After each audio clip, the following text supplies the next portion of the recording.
এই শোনো না, আমাদের অন্ধবিশ্বাস চ্যানেলটি যারা এখনো সাবস্ক্রাইব করেননি, প্লিজ সাবস্ক্রাইব করে দাও। আর অল্প কিছু সাবস্ক্রাইবার হলে 1 লক্ষ পরিবার হবে। সবাই প্লিজ সাবস্ক্রাইব এবং বেশি বেশি শেয়ার করে দাও প্লিজ।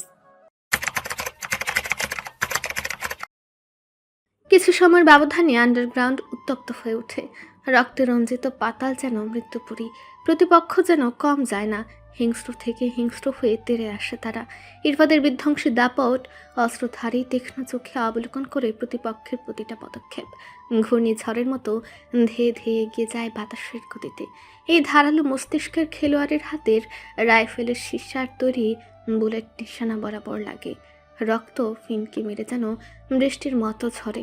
চোখে মুখে রক্তের ছিটকে এসে লাগে। রক্তের তেতু স্বাদ যে পায়ে লেগে থু ফেলছে ইরফাত। হাতে মুখ মুছে এভাবেই এগিয়ে গিয়ে ইরফাত প্রতিপক্ষকে ঘায়াল করে। দরজা পেরিয়ে রুমে যায় ইরফাত, জাবির, সারাফি। সামনে রাফিকে আর রাফসানকে রেখে সত্য উদ্ঘাটনে যায় তারা। রুম শূন্য, কেউ নেই। তাহলে ওই ছেলেগুলো কোথায়? চিন্তা মাথায় নিয়ে পিছু হটে ইরফাত। চোখের কারণে সে ধরা দেয় একটি জানালা। আন্ডারগ্রাউন্ডে জানালার কি প্রয়োজন? জানালার থাই গ্লাস সরিয়ে থমকে দাঁড়ায় ইরফাত। একটি আস্ত অন্ধকারাচ্ছন্ন রুম। আন্দাজে সুইচ টিপে আলো জ্বালায় ইরফাত।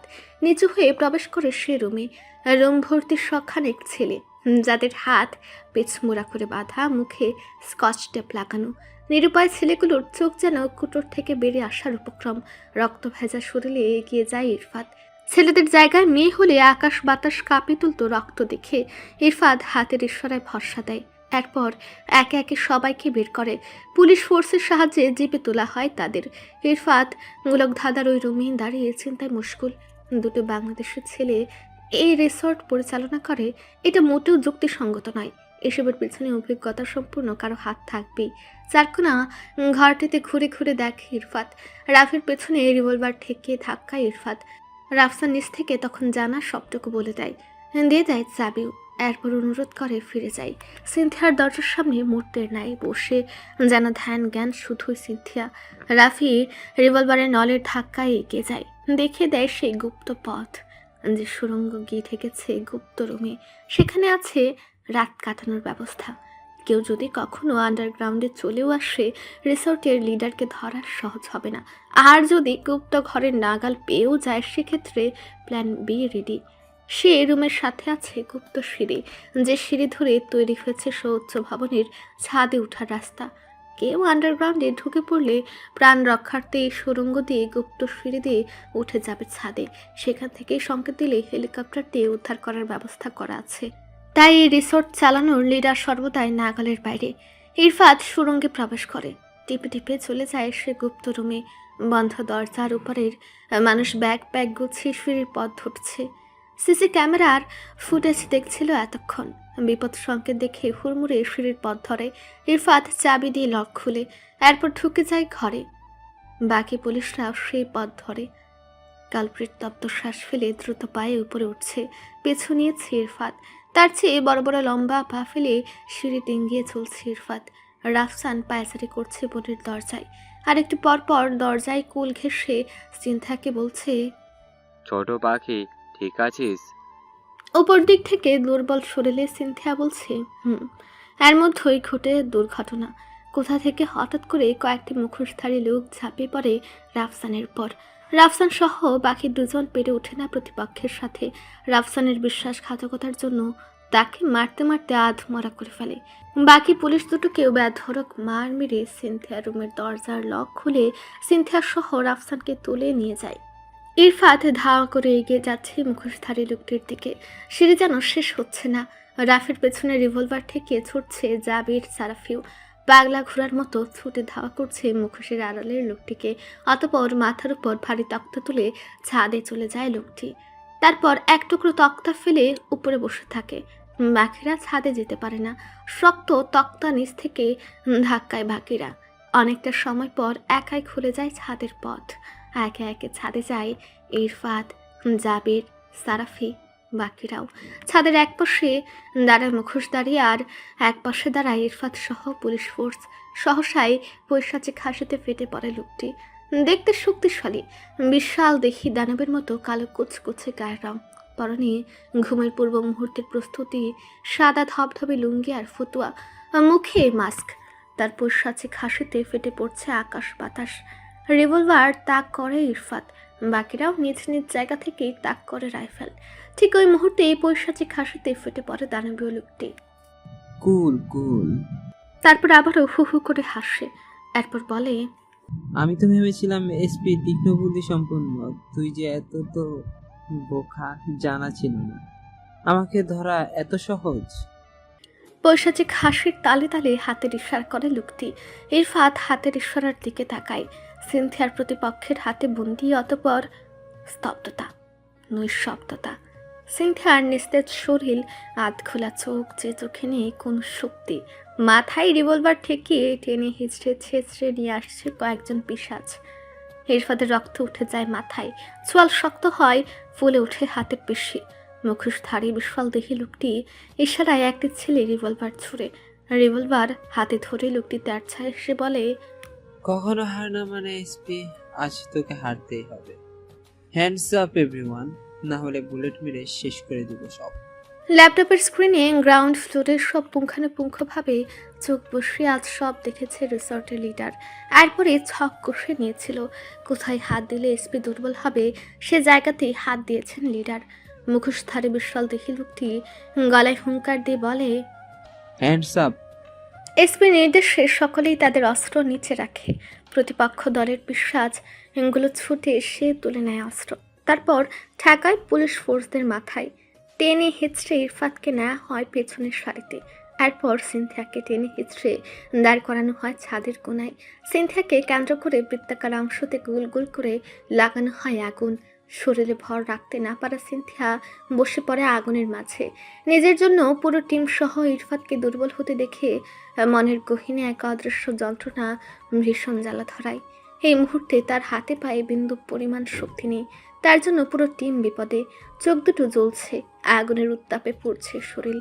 বিশাল দেহি লোকটি নিজের মুখের কালো মাস্ক টেনে খুলে আর উচ্ছ্বাসে বলে, তোর জীবনের প্রথম হার আমার কাছে, মরেই তো যাবি, সো মুখটা দেখে রাখ। আবার হুহুর শব্দ তুলে হাসছে। সহসায় সামনে থেকে সারাফি নিজের মুখের মাস্ক খুলে, তারপর তেরছা গলায় বলে, আমার সন্দেহ বৃথা যায়নি। চিনতে পেরেছেন আমায়, মিস্টার তপন চৌধুরী? নিজের নাম অপরিচিত ছেলের মুখে শুনে চোখ গুল গুল করে তাকায় তপন চৌধুরী। সারাফি ওষ্ঠধর প্রশস্ত করে বলে, আমি সারাফি সালমান। পুরো নামটা বলতে হবে? তপন চৌধুরী কিছুক্ষণের জন্য থমকে যায়। অপরিচিত মুখটির পরিচিত নাম প্রতিপক্ষ হিসেবে দাঁড়িয়ে থাকায় ভেতরে বিদ্যুৎ খেলে যায়। সিনথিয়া নিভু নিভু চোখে তাকায়। নিজের চোখে পরিচিত অবয়ব দেখে কৌতূহল বাড়ে, কিন্তু বলহীন শরীরে গলা থেকে একটি শব্দ বের হয় না। তপন চৌধুরী দুর্বলতা লুকিয়ে হেসে ওঠে, তারপর বলে, এই পৃথিবীর কাউকে চিনি না। এই মুহূর্তে তোরা হেরে গেছিস, হার মেনে নে। ছাদের টাইম বম সেট করা আছে, 10 মিনিটের মধ্যে ব্লাস্ট। এর আগেই আমি আকাশে উড়াল দেব। বাকি 5 মিনিটে আমার সকল হাতিয়ার ছেলেগুলো ফুরুত করে চলে যাবে। রিসোর্টের সকলকে ফায়ার অ্যালার্ট দিয়ে বাইরে বের করা হয়েছে। নিচের প্রবেশদ্বার বন্ধ। বাকি সময় যদি লোহার দরজা ভেঙে বের হতে পারিস তাহলে মুক্তি যা। নিজেদের মৃত্যুর খবর জেনে রাখ, আমার হাতে হয়েছে তোদের তোমার। আর কোনো ধারালো মস্তিষ্কের এসপি জনবে না, কোনোদিন এই অন্ধকার জগতে আধার কাটাতে পারবে না। আর এই জুয়াকে কেন্দ্র করে জমজমাট থাকবে দেশ। আসল খেলোয়াড়ের নাগাল কেউ পাবে না, কেউ না। যা তোর বাপ পায়নি তা তুইও পারবি না। এতটুকু বলে কানের ব্লুটুথ চেপে ধরে তপন চৌধুরী। এরপর আদেশসূচক গলায় বলে, 3 মিনিটের মধ্যে রিসোর্টের ছাদ থেকে আমাকে রেস্কিউ করবেন। সিনথিয়া ঝিম ধরা মস্তিষ্ক, কাঁপা কাঁপা হাত ইশারা দেয়, তার যা হবে হোক, তার চিন্তা করতে হবে না। তবে সে অপ্রকাশিত কথা পৌঁছায় না রাফসান হাঁটু ভেঙে রক্তাক্ত শরীরে বসা। রাফিরও মাথায় ঠেকানো রিভলভার। পুরো পুলিশ টিম নীরব নিস্তব্ধ। গেম পুরো উল্টে গেছে। এই মুহূর্তে বোনের বিপদ, ইরফাত বন্দি। অল্প সময়ের জন্য মুক্তি পেলেও এই মরণ ফাঁদ থেকে তারা কোনোভাবেই বের হতে পারবে না। নিজের পাপের জগতে বোনকে জড়িয়ে যে ভুল রাফসান করেছে, তার লৌহ শক্ত হৃদয় তাকে দাপিয়ে বেড়াচ্ছে। রঙিন দুনিয়ার রঙে ভেসে কখন যে রং পথে পা বাড়িয়েছে নিজেও জানে না। রাফসান চোখ বন্ধ করে চিৎকার দিয়ে ইরফাতকে বলে, পৃথিবীতে আপন বলতে এইটুকু কোনো সত্যও নেই আমার। আমার জীবনের বিনিময়ে হলেও আমার বোনকে বাঁচান স্যার। আমার জীবন বদলতে আমি ওকে বাঁচিয়ে রাখতে চাই। ও সুন্দর পৃথিবীটা দেখুক, প্লিজ রিকোয়েস্ট। ইরফাত নিরুপায়, এই মুহূর্তে সত্যি নিরুপায়। আকাশ কাঁপে, বাতাসের ঝড় তুলে মুহূর্তে ছাদের উপরে দেখা যায় হেলিকপ্টার।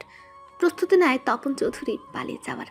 মুখে তার রাজ্যজয়ী হাসি, শয়তানিতে যেন নোবেল জয়ী সে। হেলিকপ্টার ক্রমেই নিচের দিকে নামছে, ফেলে দিচ্ছে দড়ি। এই মুহূর্তে তপন চৌধুরী চলে গেলে সব শেষ। এত পরিকল্পনা সব জ্বলে যাবে। তা ছাদের উপর আগুনে ঝলসে মরতে হবে, নতুবা ছাদ থেকে লাফিয়ে পড়তে হবে। পুলিশ টিম একে অপরের দিকে আর চোখে তাকাচ্ছে। তপন চৌধুরী সিনথিয়ার থেকে খানিকটা দূরে সরে যায়। ঠিক ওই সময় ইরফাত কাঁধ দিয়ে ব্লুটুথ চেপে ধরে। স্বল্প সময় একটা খেলা খেলে দেয়। মুখে বলে, রেডি? 1 মিনিটে ছাদের উপর সৃষ্টি হয় ঘূর্ণিঝড়। পরপর দুটো অপরিচিত হেলিকপ্টার ঝড়ের গতিতে উড়ে প্রতিপক্ষ হেলিকপ্টারকে যেন ধাওয়া করে আসে। প্রতিপক্ষ হেলিকপ্টার পিছিয়ে যায়। তপন চৌধুরী বিস্ময়ে চিন্তায় শক্ত ঢুক গেলে ধারালো মস্তিষ্কের খেলোয়াড়ের দিকে না তাকিয়েই বুঝে নেয় তার মৃত্যুপান। অগ্নি বিধ্বংসী প্রলয় ঝড় তুলে ইরফাত কেড়ে নেয় নিজের মাথায় ঠেকানো রিভলভার। হুঙ্কার ছেড়ে বলে, যাবি রেডি? ঝড়ের ব্যাগে রিভলভার কেড়ে নিয়ে দৌড়ে মাঝ ছাদে এসে হামাগুড়ি দেয় জাবির। অগ্নিমূর্তি হয়ে বাতাসের ব্যাগে উড়ে আসে ইরফাত। জাবিরের পিঠে পা রেখে উড়ন্ত ঈগলের মতো উড়ে যায় আর চিৎকার দিয়ে বলে, স্ট্যান্ড আপ সিনথি। সিনথি সর্বশক্তি দিয়ে আধ ভাঙ্গা হয়ে দাঁড়ায়। আগুনের তপ্ত বলের মাঝ থেকে উড়ন্ত চিলের মতো ছু মেরে কোমর জড়িয়ে সিনথাকে শূন্যে তুলে লাফিয়ে উঠে দাঁড়ায় ছাদের রেলিংয়ে। তপন চৌধুরী রিভলভার তাক করতেই নির্দয় পাষাণ তর্জনীতে পরপর ট্রিগার চেপে দেয় ইরফাত। তপন চৌধুরী রিভলভার রাখা হাতে রক্ত ছলকে ওঠে, ফেলে দেয় রিভলভার। অতঃপর থমথমে পরিবেশ। এরপর বাকি খেলা জাবির সারাফের উপর দিয়ে দুর্বলতার আসল কেন্দ্রবিন্দু সিনথিয়াকে নিয়ে সউচ্চ বিল্ডিং থেকে রূপকথার মতো রাজকন্যাকে নিয়ে ওড়াল দিয়ে ধরে হেলিকপ্টারে ফেলা দড়ি। তারপর আকাশে বাতাসের মধ্যে শূন্যে দুলতে থাকে দুজন। জাবির উঠে সে তপন চৌধুরীর মাথায় রিভলভার ঠেকায়। বাকিরাও ঘুরে দাঁড়ায়। লেগে যায় ক্ষুদ্র যুদ্ধ। তারপরে বাকিরা তপন চৌধুরীর ইশারায় অস্ত্র ফেলে। পরপর আরও কয়েকটি হেলিকপ্টারের সকল অপরাধীদের তোলা হয় হেলিকপ্টারে। আকাশে তখন গভীর রাত্রির ছায়া নেমে এসেছে। যাদের পাশে ছুটে চলেছে খণ্ড খণ্ড মেঘেরা। নিচের সাদা বালুর সৈকত, নীল পানির উচ্ছ্বাস, দমকা হাওয়া বইছে। আলো আধারের খেলায় মাতোয়ারা হৃদয় স্পর্শী শীতল পরিবেশে নিচে বিশাল নীলচে বালু ছড়া সৈকত। বিশাল বিশাল গাছপালাকে উপেক্ষা করে ওপরে তারায় সাজানো আকাশের মাঝামাঝিতে বিশ্বাস, ভরসা আর ভালোবাসার ভেলায় চোরে বলিষ্ঠ হাতের বাঁধনে রূপকথার রাজকন্যার ব্যস্ত সিনথিয়া ইরফাদের উষ্ণ উমে ভেসে বেড়াচ্ছে সীমাহীন আকাশ জুড়ে। জাবির উঠে সে তপন চৌধুরীর মাথায় রিভলভার ঠেকায়। বাকিরাও ঘুরে দাঁড়ায়। লেগে যায় ক্ষুদ্র যুদ্ধ। তারপরে বাকিরা তপন চৌধুরীর ইশারায় অস্ত্র ফেলে। আরেকটি হেলিকপ্টার নেমে আসে ছাদে। সকল অপরাধীদের তোলা হয় হেলিকপ্টারে। আকাশে তখন গভীর রাত্রির ছায়া নেমে এসেছে। যাদের পাশে ছুটে চলেছে খণ্ড খণ্ড মেঘেরা। নিচে সদা বালুর সৈকত, নীল পানির উচ্ছ্বাস, দমকা হাওয়া বইছে। আলো আধারের খেলায় মাতোয়ারা হৃদয়স্পর্শী শীতল পরিবেশের নিচে বিশাল নীলচে বালু ছড়া সৈকত। বিশাল বিশাল গাছপালাকে উপেক্ষা করে উপরের তারায় সাজানো আকাশের মাঝামাঝিতে বিশ্বাস, ভরসা আর ভালোবাসার ভেলায় চড়ে বলিষ্ঠ হাতের বাঁধনে রূপকথার রাজকন্যার ব্যাসে সিনথিয়া ইরফাদের উষ্ণ মেয়ে ভেসে বেড়াচ্ছে সীমাহীন আকাশ জুড়ে। মুহূর্তের বিক্ষিপ্তভাবে ব্লাস্ট হয় টাইম বোমগুলো। 1, 2, 3 এভাবেই আগুনের আলোক দুটি ভয়ানক রূপে ছড়িয়ে পড়ে। অতপর জ্বলতে থাকে অশুভ উপাখ্যানের একটি পাতা। বাস্তব জগৎ রং মাখানো রিসর্টে কত শত অশুভ কালো অধ্যায় চোখের অন্তরালে পড়ে আছে, তার নাগাল পাওয়া যায় না, হদিস জানাও যায় না। অতপর অশুভ পিশাচদের নিয়ে বাংলাদেশের দিকে ছুটে চলেছে অশুভ শক্তির বিনাশকারী শুভ শক্তিরা। সময়ের আবর্তনে অল্প সময়ের ব্যবধানে রাফি, রাফসান, তপন চৌধুরীকে নেওয়া হয় গুপ্ত কক্ষে। তদন্তের প্রথম জিজ্ঞাসা শুরু হয় অন্ধকারাচ্ছন্ন আবছা আলোর বিশ্বলাকার রুমে লম্বা পা ফেলে প্রবেশ করে ইরফাত, জাবির, সারাফি। একই লম্বা টেবিলের অপর প্রান্তে হাত পিছ মুড়া করে বাঁধা রাফসান, রাফি ও তপন চৌধুরী। অতঃপর প্রবেশ করে উক্ত দেশের ক্ষমতাধারী আইজিপি রুস্থান কবির। অতঃপর জিজ্ঞাসাবাদ। ইরফাত নিজের রিভলভারের নল টান টান করে কপালে রাখে তপন চৌধুরীর। এরপর গমগমে গলায় বলে, শুধু সত্যটুকুই একসেপ্টেড, মিথ্যার অভ্যাস পেলেই সোজা উপরে। তপন চৌধুরী ইরফাদের শক্ত হিংস্র বিধ্বংসী তীক্ষ্ণ অগ্নিশিখা চোখ দুটির দিকে তাকিয়ে শক্ত ঢুক গেলে এই মুহূর্তে সে যা বলবে তাকে গ্রহণযোগ্য হবে, নাকি আজকে জ্বলন্ত অগ্নির শক্ত হাতে শেষ হবে জীবন নামক উপন্যাসের। ইরফাদের শক্ত গলায় ঝরে এক শক্তিশালী হুঙ্কার। বল, আর কে কে এসবের পেছনে আছে? তপন চৌধুরী একটানা কয়েকবার ঢুক গেলেন, তারপর বলেন, বাংলাদেশের একজনের সাথে জড়িয়ে আছেন, সাথে বিদেশি কিছু বড় বড় বিত্তশালী মানুষেরা। তারা ফোনের মাধ্যমে যোগাযোগ রাখেন। তাদের নাম? আমি সত্যি কাউকে চিনি না। বাংলাদেশি একজন মাঝে মধ্যে সেখানে যেতেন। তিনি সব সময় মুখোশ পরে থাকতেন, তবে তার সম্পর্কে আমি সত্যি কিছু জানি না। শুধু ওই রিসোর্টের সকল দায়িত্ব আমার উপর ছিল। সত্যি কথা বল। সত্যি বলছি, অনেক বছর পর আগে আমি প্রথম বিদেশি জুয়ার অ্যাপসের সাথে জড়িত যাই। সেই অ্যাপস লাভবান হই। আমার স্কোর থাকে অলওয়েজ টপ। এরপর তারা আমাকে কল করেন। এরপর থেকে আমি এসবে যুক্ত। বিদেশি অ্যাপসগুলোর এজেন্ট হিসেবে আমরা টাকা পেতাম।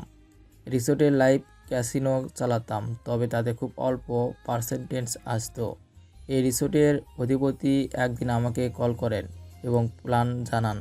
তিনি চান একটা নতুন অ্যাপস ক্রিয়েট করতে, সেখানে বিদেশিদের কোনো হাত থাকবে না এবং দেশের ফাইনাল খেলার আগে এটি তরুণ সমাজের কাছে পৌঁছে দিতে হবে। এই জন্য শুরু হয় কার্যক্রম। বেটিংয়ের ওট দেওয়ার জন্য গ্রামের ক্রিকেট খেলায় অভিজ্ঞ ছেলেদের তুলনা হয়, আর ওই অ্যাপসে ছেলেদের আকৃষ্ট করতে ভয়েস দেওয়ার প্রয়োজন পড়ে। মাঝে মাঝে কৌতূহল জাগাতে ছেলেদের নাম্বারে কল দেওয়ার প্রয়োজন পড়ে। কেউ কেউ হেরে গিয়ে অ্যাপস আনইনস্টল করে দেয়। এক্ষেত্রে তাদের সাপোর্ট দিয়ে আবার ডিপোজিট করার জন্য মেয়ালি ভয়েসের প্রয়োজন হয়। এজন্য একজন মাফিয়ার মাধ্যমে তুলে নেওয়া হয় কিছু মেয়েদেরও। তবে সেই প্ল্যান ফুলফিল হয় না। সে সময়ে কিছু মেয়ে হঠাৎ করে মেডিসিনের কড়া ডোজে মারা যায়। অ্যাট দ্য মিড টাইম আরও কিছু মেয়েকে কিডন্যাপ করা হয়। এরপরে ঘটনা আপনারা জানেন, কারণ আপনি নিজেই এই কেস সলভ করেছেন। গল্প শুনতে চাইনি, নাম বল। আমি সত্যিই জানি না স্যার। তিনি কখনো সামনে আসেনি, শুধু ফোনে কথা হতো। আপনি যদি এখন শ্যুট করেও দেন তবুও এই কথা নড়চড় হবে না। শিশির, বলো না বাবা, আমি মিথ্যা বলছি না।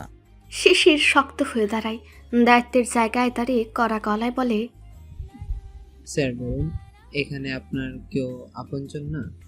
তপন চৌধুরী চোখ নামিয়ে বলে, সরি স্যার, তবে আমি সত্যি বলছি। পুরো ক্রাইম জগতের মানুষ জানে ইরফাদের হাতে রিভলভার থাকার অর্থ। চোখ দেখে সততা যাচাইয়ের ক্ষমতা তার আছে। সে যা আগেই গ্যাস করেছিল, তপন চৌধুরীর আড়ালে কলকাঠি নাড়ার মানুষ আছে। ইরফাদ আদেশ সূচক গলায় বলে, জাবির, ওনার ডেসক্রিপশন অনুযায়ী স্কেচ তৈরি করা হোক, বাকিটা দেখছি। শিশুরের বাবা শাফিন আহমেদ বাসায় ফিরছেন আজ। তিনি গোসলে গেছেন। মার্জিয়া বেগম দাপে কাজ করেছেন সারাদিন। এলোমেলো আগোছালো জিনিস তার পছন্দ না। ছেলেই বাসায় থাকাকালীন তার রুম পরিষ্কার করা যায় না, আলমারি ছুঁতে দেয় না। আজ সমস্ত কিছু ধুয়ে মুছে তকতকে ঝকঝকে করে ফেলেছেন। আলমারিতে জামা কাপড় ভাঁজ করে রাখেন। আর মধ্যেও তার চোখ আটকে যায় লকারের দিকে। একটা কাগজের কিছু অংশ লকারের বাইরে বেরিয়ে আছে। কৌতূহলবশত তিনি কাগজ ধরে টান দেন। হ্যাচকা টানে ছিঁড়ে আসে উপরের অংশ। উপরের কাগজ ছিঁড়ে একটা ছবি দেখতে পান। কৌতূহল বাড়ে। শিশির বলেছিল কাউকে পছন্দ করে। সে মেয়েরই কি ছবি দেখার ইচ্ছে বাড়ে। হাতল ধরে টানাটানি করে কিছুক্ষণ। চাবি খুঁজে ভাঁজ করা কাপড়ের নিচ থেকে। কাজ হয় না। মাথায় কৌতূহল বাড়ে। শক্ত রড খুঁজে নিয়ে লকারের হাতলে বাজিয়ে তালা খুলে ফেলে মার্জিয়া বেগম। ছেলের পার্সোনাল জিনিস খুঁজে কখনো দেখা হয়নি। তবে আজকাল ছেলেটাকে অদ্ভুত লাগে। কি করে বেড়ায় মা হিসেবে দেখা দরকার। লকার খুলে ছবিটা বের করে, তারপর থ হয়ে দাঁড়িয়ে থাকে। ছবিটার বাকি অংশ দেখে নিজের কাজে নিজেই বুদ্ধুরাম হয় তার। ছবিটি গ্রুপ ফটো, স্কুল জীবনের সবাই মিলে তোলা। এই জন্যই তিনি বোকার মতো লকার ভাঙলেন। শিশিরকে কি জবাব দেবেন তিনি? থা হয়ে দাঁড়িয়ে আছেন তিনি। সহসায় একটা কথা মাথায় ঘুরপাক খায়। কোনো চিঠিপত্র থাকতেই পারে। একবার কি ছেলের প্রাইভেট জিনিস ঘেঁটে দেখলে তার পাপ হবে? সমস্ত কাগজপত্র বিছানায় তুলে আনেন তিনি। সমস্ত ফাইল চেক করে। কিছু না পেয়ে আবারও লকারে তুলে রাখেন। ঠিক সে সময় তিথি মার্জিয়া বেগমের খুঁজে আসে। মামি, মার্জিয়া বেগম বলেন, বলে ফেল। কাল আমি একবার রিমাদের বাসায় যেতে চাই। তো যাবি? তুই তোর ভাই শিশির পুরুষ আমার কথা শুনিস? না করলে কি তুই যাবি না? তিথি কোনো উত্তর দেয় না। বলার প্রয়োজনে বলেছে। এখন কথা শুনতে গেলে কথা বাড়বে। তিথি পিছু ফিরে ঠিক তখনই মামি ডাকে। শোন তো, বলো। দেখ তো এটা কি। তিথি গুটি গুটি পায়ে রুমে সে লকারের দিকে তাকায়। তারপর বলে, আল্লাহ, তুমি লকার ভেঙেছো? তো কি হয়েছে? শিশির খাবে আমাকে। পেশাল বাদ দিয়ে যা বলছি কর। খামটা হাতে নেয় তিথি, এরপর খুলে ফেলে। চোখ বোলায় কাগজে একটা অ্যাপয়েন্টমেন্ট লেটার। শিশির বরাবর বলতো তার জব ভালো লাগে না। তাহলে কিসের কাগজ এটি? সম্পূর্ণ কাগজ পড়ে দেখে থা হয়ে দাঁড়িয়ে থাকে তিথি। মার্জিয়া বেগম বলে, হলো কি? ছোট অক্ষর চোখে পড়তে না দেখে তোকে দিলাম। পড়লেও জানিস না, এতদিন টাকাগুলো শুধু শুধু ফুরালাম। তিথি থমথমে গলায় বলে, কষ্ট করে পড়ে দেখো প্লিজ, আমি দাঁড়িয়ে থাকতে পারছি না। কাজ শেষে বাইরে বের হওয়ার প্রস্তুতি নেয় ইরফাত। ঠিক সে সময় পেছন থেকে ডাকে রাফসান। স্যার, পেছু তাকায় ইরফাত। রাফসান কাতর গলায় বলে, পৃথিবীর সকল পাপ আমি স্বীকার করে নিয়েছি। আমি আপনাকে যেমনভাবে চিনি এর বাইরেও নাকি আপনার একটা রূপ আছে। একজন মাফিয়া পুলিশের সম্পর্কে বাইরে গিয়ে যদি একজন বাবার অনুভূতি উপলব্ধি করে আমার মেয়েকে একবার ছুঁয়ে দেখতে দিতেন, আমি সারা জীবন কিশন্ত থাকতাম। এরপরে আপনি আমার ফাঁসির রায় দিয়ে দিলেও আমি মাথা পেতে দেব। ইরফাতের কঠিন লৌহ শক্ত হৃদয় গড়ল কিনা তার মুখের ভঙ্গিতে বোঝা যাচ্ছে না। রাফসান তার লৌহ শক্ত হাত দুটি প্রথমবারের মতো বিনয়ী ভঙ্গিতে তুলে ভাঙা গলায় ফুটে উঠে মেয়েকে এক পলক দেখার আকাঙ্ক্ষা। হাত জোর করে রাফসান বলে, একবার এক পলকের জন্য আমি আমার মেয়েকে দেখতে চাই। ইরফাতের ভঙ্গিতে কিছু বুঝে ওঠা দুষ্কর। রাফসান আঁচও করতে পারল না ইরফাতের লৌহ শক্ত হৃদয়খানা গড়ল কিনা। তার শক্ত চাহনিতে মনে হলো এই হৃদয় ভাঙার আর্তচিৎকার। ইরফাতের হৃদয় তো দূর, চোখেও ধরা পড়ল না। সিনথিয়াকে গাড়িতে বসিয়ে কয়েকজন পুলিশকে পাহারায় রেখে ইরফাত গুপ্ত কক্ষে প্রবেশ করেছিল। ফিরে এসে দেখে বিভোরে ঘুমাচ্ছে সিনথিয়া। গাড়িতে বসে ইরফাত, স্টিয়ারিং ঘুরিয়ে গাড়ি ঘুরায় ইরফাত। সিনথিয়া বিভোর ঘুমিয়ে আচ্ছন্ন। অনেকটা ধকল কাটিয়ে সে একটু নিরালায় ঘুমিয়েছে। শরীরের অবস্থা ভালো নয়। ফিরে এসে ড্রেস চেঞ্জ করানো হয়েছে, খাবার খাওয়ানো হয়েছে, এখন সে ঘুমাচ্ছে। অফিসিয়াল কার্যক্রম শেষ না হওয়ায় তার বাসায় এখনও নিউজ পাঠানো হয়নি। বিষয়টি সম্পর্কে সিনথিয়া অবগত, তবে খুব শীঘ্রই পাঠানো হবে। হাত খোপা করা চুলগুলো বেখেয়ালিভাবে উঠছে সিনথিয়ার। হাত ভাঙা হয়ে শুয়ে আছে মেয়েটি। কেস চলাকালীন অনেকবারই সিনথিয়া ইরফাতের পাশাপাশি বসেছে, তবে আজকের বিষয়টা ভিন্ন। আধ ভাঙ্গা হাওয়া সিনথিয়ার সিট বেল্ট এক হাতে খুলে দেয় ইরফাত। এরপর গাড়ি স্লো মোশনে রেখে নিজের কোলের মধ্য টেনে নেয় সিনথিয়ার ঘুমন্ত শিশুসুলভ মাথা। এক হাতে গাড়ির স্টিয়ারিং, অন্য হাতের আঙ্গুলে সিনথিয়ার মাথায় রাখে। ঘন কৃষ্ণ কালো এলোকেশে মাথায় আঙ্গুলে চালিয়ে শূন্য দৃষ্টি ফেলে তাকে থাকে ইরফাত। শিশির অফিস থেকে বেরিয়ে এক গুচ্ছ লাল গোলাপ কেনে। অর্ডারকৃত নীল রঙের গাউনটি হাতে তুলে নেয় শিশির। ডায়মন্ডের রিংটি একবার খুলে দেখে, তারপর হাসি মুখ করে বলে, কালকে এক্সপোজ হবে তোর বাবার আসল রূপ। মায়ের ভুল ভাঙবে, আর কষ্ট দেবে না তোকে, আর আঘাত করবে না তিথি। তুই আমার সুহাসিনী। রাস্তার গলিতে গলিতে গড়ে ওঠা ঠুনকো প্রেমের গল্পের প্রেমিকের মতো আমি কখনো বলবো না হাসো একটু। তোর পাতলা ঠোঁটের আড়ালে ঝিলিক দিয়ে ওঠা হাসির কারণ হব আমি, শুধু আমি। ইরফাত নিজের বাসার সামনে সেই গাড়ি থামায়, মৃদু হর্ন বাজায়। বাসার দারোয়ান খুলে দেয় মেন গেটের ভারী পাল্লা। ইরফাত গাড়ি নিয়ে বাসায় ঢুকে যায়। গাড়ির শব্দে বিছানা থেকে দৌড়ে বাইরে বেরিয়ে আসে ইভা। ব্যালকনিতে দাঁড়িয়ে চেঁচিয়ে বলে, ভাইয়া। ইরফাত গাড়ির সাইড গ্লাস নামিয়ে হাত নাড়ায়, তারপর গলা উঁচিয়ে বলে, আসছি আসছি। ইরফাত সিনথার এলোকেশে মাথায় হাত বুলিয়ে মৃদু স্বরে ডাকে। সিনথি, এই মেয়ে, সিনথি, সিনথি। দুর্বল শরীরে ঘুমন্ত মেয়েটি নিভু নিভু চায়। টেনে তুলে বসায় ইরফাত, তারপর বলে, ওঠো, শ্বশুর বাড়ি চলে এসেছো তো, ওঠো। সিনথিয়া লাফিয়ে উঠে বসে, উদ্ভ্রান্তের মতো এদিক ওদিক তাকায়, যেন কিছুই ঘরে ঢুকছে না। ইরফাত দরজার বাইরে যায়, তারপর সিনথিয়াকে ইশারা দেয় বাইরে আসার জন্য। ইভা উপর থেকে ছুটে গেছে বাবাকে খবর দিতে। বাবা নামাজ পড়ছেন, তাই ফিরে আসে ইভা। তবে ইভা বন্য হরিণের মতো খুশির উচ্ছ্বাসে ছুটে বেড়াচ্ছে। মেয়েকে কোলে নিয়ে লাফিয়ে ছুটে যায় আবার ব্যালকনিতে। অজানা অচেনা বাসার সামনে নিজেকে দেখে থমথমে মুখ করে আছে সিনথিয়া। অকারণেই হাত পা কাঁপছে। এইভাবে একটা মেয়েকে হুট করে বিয়ে করলে কি সবাই মেনে নেবে? ইরফাদের বাসায় কে কে আছে? সবাই তাকে ভালোভাবে নিবে তো? মনে জমছে অজস্র প্রশ্ন, সেই সাথে একটা প্রশ্ন মাথা থেকে যাচ্ছে না, ইরফাত কখনো তাকে ভালোবাসেনি, তাহলে দায় থেকে বিয়ে করলো তাকে? এমনটা তো সে চায়নি কখনো। এসব ভাবছে আর পিপিলিকার মতো পায়ে হাঁটছে সিনথিয়া। ইরফাত দৃষ্টি ফেলে এক পলক দেখে সিনথিয়া অপ্রস্তুতভাবেই হাঁটছে। ছোট করে একটা শ্বাস ফেলে ইরফাত, সিনথিয়াকে থামিয়ে আস্ত মানুষটাকে কাঁধের উপর তুলে নেয়। আকস্মিক এমন কাজে অপ্রস্তুত হয় সিনথিয়া। লজ্জা জড়ানো গলায় বলে, আমি হাঁটতে পারি। ইরফাত কোনো কথা বলে না, যেন তার কাজ তার ভাবনা বরাবর ঠিক। সিনথিয়া আবার বলে, প্লিজ নামিয়ে দিন, মানুষ কি ভাববে? ইরফাত বলে, কে কি ভাববে? তোমার হাঁটার যে গতি, সকাল হয়ে যেত। ধাপ ধাপ করে পা ফেলে উপরের দিকে যাচ্ছে ইরফাত। দরজা খুলে ড্রয়িং রুমে গিয়ে ধপাস করে সোফায় বসায় সিনথিয়াকে। ইভা দৌড়ে ভেতরে আসে, তারপর অনুভূতি শূন্য হয়ে যেন দাঁড়ায়। এত বছরে কখনো কোনো দিন মেয়েদের ধারের কাছে দেখেনি সে তার ভাইকে। মূর্তির মতো স্তব্ধ হয়ে দাঁড়িয়ে আছে ইভা।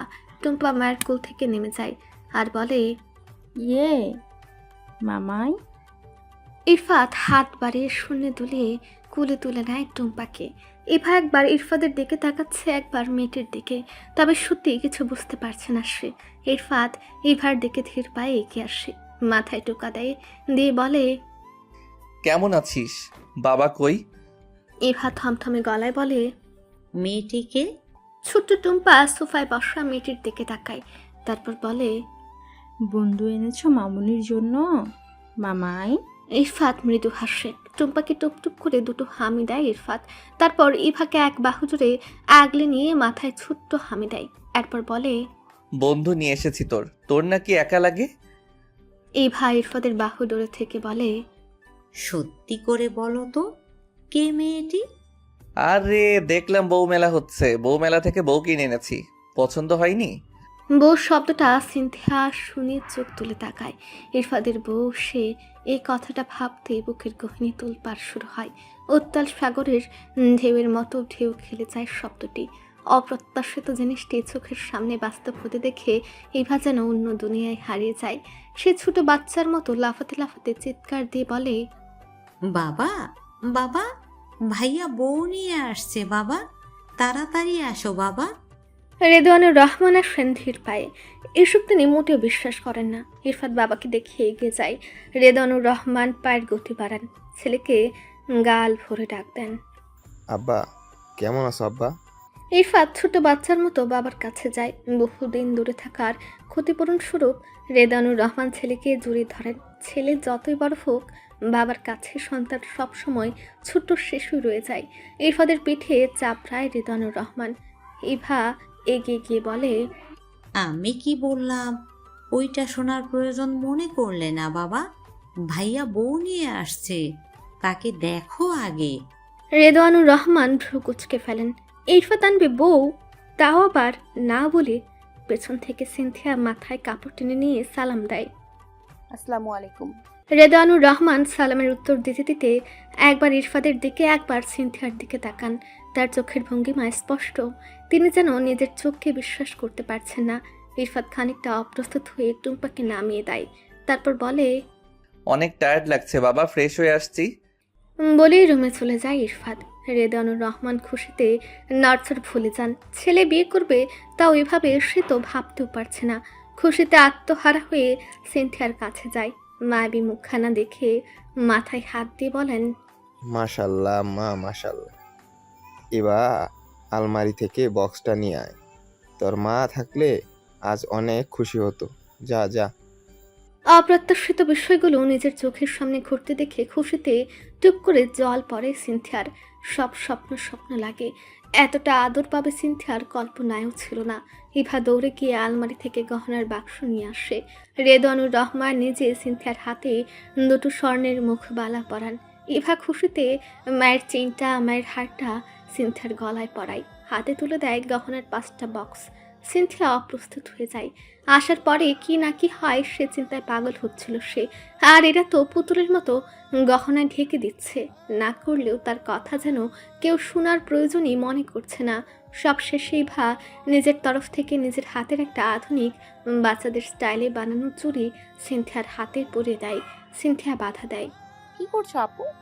শখটা আমার অনেক বড়, তবে দেয়ার মতো কিছু নেই। এইটা তোমাকে নিতেই হবে। আমি আজ খুব খুশি। তারপর বলে, তুমি বাচ্চা একটা মেয়ে, তোমাকে কি বলে ডাকি বলো তো? ভাবি বললে মোটেও মানাবে না, তোমাকে আমি বউ বলে ডাকবো। সিনথিয়া কাঠের পুতুলের মতো দাঁড়িয়ে আছে। কি বলবে কি করবে কিছু বুঝতে পারছে না। রেদানুর রহমান তাড়া দেয়, এবার যাও, আম্মুকে ফ্রেশ করাও। যাও যাও। ফ্রেশ হয়ে টাওয়েল কোমরে রুমে আসে ইরফাদ। ফোন বাজছে। এ নিয়ে 8টা কল ঢুকেছে। প্রভাত রঞ্জনের কল ধরে ইরফাদ, কি ব্যাপার ইরফাত, তুমি দেশে ফিরছো, আমাকে একটা কল দিলে না? আপনি কি করে জানলেন? তুমি আমার ছেলের মতো, ছেলের খবর বাবার কাছে আসবেই। তাই নাকি? নিজের খবর এক্সপোজের ভয় আছেন নাকি? কি বলবো বাবা, বুঝতে পারছি না তো। কাল সকাল হোক, সবটা নিজ দায়িত্বে জানিয়ে দিব। ইরফাত, ক্লিয়ারলি বলো, আমার সাথে ডিসকাস করো। সব তো আমার ডিসকাস করতেই সলভ করি। আমি তোমার সিনিয়র, আই হোপ আমি তোমার ইজি সলিউশন দিতে পারবো। আপনি যদি মাইন্ড গেমের মাস্টার প্ল্যানার হন, আপনি ভুলে গেছেন আপনার অপোজিটের মানুষটা silent killer. So happy cold war, ta-ta. বলে ফোন কাটে ইরফাদ। তারপর ইভা রুমে নক করে। ইভা, ভাইয়া বলো। সিনথি কই? এই তো রেডি করাচ্ছি, আর 5 মিনিট। ওকে, পাঠিয়ে দে। না পাঠালে হয় না? না। টুম্পা মায়ের মুখের দিকে তাকায় একবার, সিনথিয়ার মুখের দিকে তাকায় একবার, তারপর বলে, মামুনি, এটা আমাদের বউ না?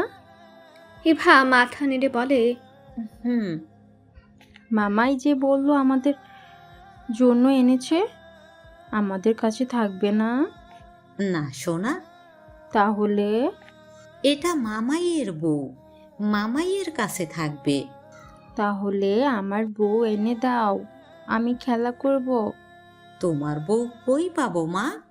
তবে বড় হলে বর এনে দিব, ওকে? সিনথিয়া মুখের কথা কেড়ে নিয়ে বলে, আজ এখানেই থাকি। তা কি করে হয় বউ? বরের কাছেই তো থাকতে হবে। চলো চলো। প্লিজ আপু, আমার ভয় করছে। আমার ভাই পৃথিবীর শ্রেষ্ঠ ভাই, ছেলে হিসেবে শ্রেষ্ঠ ছেলে, সৎ, আদর্শবান, নর্ম ভদ্র একটা ছেলে, শুধু একটু রাগী, তবে বর হিসেবেও বেস্ট হবে। চলো চলো। সিনথিয়ার বুকটা ধুকপুক করতে থাকে। ইরফাদের রুমের দরজা যত কাছে আসে সিনথিয়া তত ঘামতে থাকে। অতঃপর সিনথিয়াকে রুমে দিয়ে পেছন থেকে ইভা বলে, অল দ্য বেস্ট বউ। অতঃপর প্রগাঢ় নীরবতা। বিন্দু বিন্দু তারায় সাজানো সুবিশাল আকাশটা গ্রামে রূপ বদলে ফেলেছে। বিন্দু বিন্দু জোনাকির মতো জ্বলতে থাকা তারাগুলো আকাশের ধূসর মেঘের আড়ালে হারিয়ে ঝাপসা হয়ে যাচ্ছে। রূপালি চাঁদটা কালো মেঘ, মেঘের চাদরে ঘুম দিচ্ছে। আকাশপানে তাকিয়ে শুভা ব্যালকনিতে বসে গুনগুনিয়ে গান গাইছে। সে সময় দরজায় টোকা পড়ে। মেঝেতে পা মেলে বসা শোভা উকে দেয় দরজার পানি, তারপর গলা উঁচিয়ে বলে, ভেতরে এসো। শুভার মা ধীরে পায়ে রুমে প্রবেশ করছে। আবছা আলোয় ঘরখানায় আলো জ্বেলে দেন তিনি। শুভা বিরক্তিতে মুখ কুঁচকে ফেলে। রাতের বেলা রুমে প্রয়োজনীয় আলো জ্বালানো তার পছন্দ না। অন্ধকারে ডুবে থাকতে ভীষণ ভালো লাগে। বিরক্তিটুকু লুকিয়ে রেখে বলে, কিছু বলবে? তোর বাবার ওষুধ শেষ, তুই কি ভুলে গেছিস? জানিস তো একদিন ওষুধ না খেলে। কথাটুকু শেষ না হতেই কুচকে আসে শুভার ছোট্ট কপালখানা। ওষুধ শেষ হওয়ার আগে তো ওষুধের টাকা সুমনের কাছে দিয়েছে শুভা। শেষ মানে কি? সেই কৈশোর থেকে যুদ্ধ করে আসছে সে বাবার জন্য। প্রথমত অসুস্থতা, এরপরে তার বাবা প্যারালাইজড হয়ে বিছানায় পড়ে আছে। পরিবারের দায়িত্ব কাঁধে তুলে নিয়েছিল বহু আগেই। সে সংগ্রামের দীর্ঘ পথ আর ভাবনায় আনতে চায় না। তবে সে সময় থেকে আজ অব্দি একবেলা পেটে খাবার না পড়লেও বাবার ওষুধ থেকে জোগাড় করেছে। সে কষ্টের দিনগুলোতে ওষুধ বন্ধ থাকেনি, এক মুহূর্তের জন্য এসব ভুলেনি। তাহলে আজ কেন ভুলবে? সে সময়ে চিন্তায় মুখটা শুকিয়ে থাকতো। ভাঙা গলা শুনে একজন সবটা বুঝে নিত। সে সময়ে কতবার ইরফাত তার অ্যাকাউন্টে টাকা পাঠিয়েছে হিসেব ছাড়া। গুটি কয়েকবার দেয়ালে পিঠ থেকে ইরফাতের থেকে হাত পেতে টাকা নিয়েছে সে। তবু বাবার ওষুধ আনার হেরফের করেনি। এখন তো যা পায় তাতে ডাল ভাত খেয়ে চলে যায় জীবন। তাহলে সে কেন ওষুধ আনবে না? গত সপ্তাহে সুমনের হাতে বাবার সকল ওষুধপত্র বাজার সহ টুকিটাকি জিনিস কিনতে দেওয়া হয়েছিল। তাহলে বাবার ওষুধ কেন এখনো আসেনি? হুড়মুড়িয়ে উঠে দাঁড়ায় শুভা। চোখ মুখ এখনো কুচকে আছে। বড় বড় পা ফেলে বেরিয়ে যায় শুভা। তার মাও যায় পিছু পিছু। সুমনের রুমের দরজা এক ধাক্কায় খুলে ভেতরে যায়। রুম ফাঁকা। পেছন থেকে ছুটে আসা শুভার মা বলে, সুমন তো বাহিরে। ওর কাছে ওষুধের টাকা দেওয়া ছিল, ওষুধপত্র বাজার। কিন্তু এই মাসে নতুন করে বাজার করা তো হয়নি, আগের মাসে যা ছিল তাই দিয়ে চলছি। আকাশ থেকে এক টুকরো ভারী বরফ যেন পাথরের মতো মাথায় পড়ে শুভার। কয় টাকা বেতন পায় সে? বাবার এত ওষুধ, সংসারের খরচ, ভাইয়ের পড়াশোনা সব দিয়ে শূন্য হাতে টেনে টুনে ধার দেনা করে মাস চালাতে হয় তাকে। নিজের জুতা জোড়া ছিঁড়ে আছে। টাকার অভাবে সেলাই করে চালিয়ে নিয়েছে পুরো একটা সপ্তাহ। সবাইকে সব বিলিয়ে দিয়ে নিজের জন্য একটা ভালো পোশাক কেনা হয় না। কিনবো করে পছন্দের ঘড়িটা তার আর আনা হচ্ছে না। অ্যাকাউন্টের সর্বশেষ সম্বলটাও সেদিন সুমনের ভার্সিটির জন্য দিতে হলো। দোরগোড়ায় সে তরে ডোবার চিন্তায় মাথা যন্ত্রণায় ছিঁড়ে যাচ্ছে তার। শুভা সুমনের নম্বরে কল দেয়। কোথায় তুই? বন্ধুদের সাথে বাইরে। রাত কত হয়েছে? বাসায় আয়। কেন আপু, আমার একটা কাজ আছে, ফিরতে লেট হবে। বাবার ওষুধের টাকা দিয়েছিলাম, বাবার ওষুধ নিয়ে আসিসনি কেন? বিষয়টা মনে পড়তেই বসা থেকে উঠে দাঁড়ায় সুমন। তারপর তড়িঘড়ি করে বলে, আপু বিশ্বাস করো, আমার মনেই ছিল না। আমি যাওয়ার সময় নিয়ে যাব, 8 ঘন্টা সময় দাও। সিলিং ফ্যান ভু ভু করে অনবরত ঘুরছে। আবহাওয়ার হঠাৎ পরিবর্তনে শীত শীত লাগছে তিথির। সে সময় ঘটনা মাথা থেকে যাচ্ছে না তিথির। এমন দৃশ্য দেখার জন্য মোটে প্রস্তুত ছিল না। সালমান শরাফি শিশির, ন্যাশনাল সিকিউরিটি ইন্টেলিজেন্স NSI এর একজন কর্মকর্তা। এতটুকু চোখে পড়তেই তিথি আসমান ভেঙে পাতালে ধপাস করে পড়েছে। অথচ শিশির প্রকাশ্যে বলে বেড়াতো তার পড়াশোনা ভালো লাগে না, চাকরি ভালো লাগে না।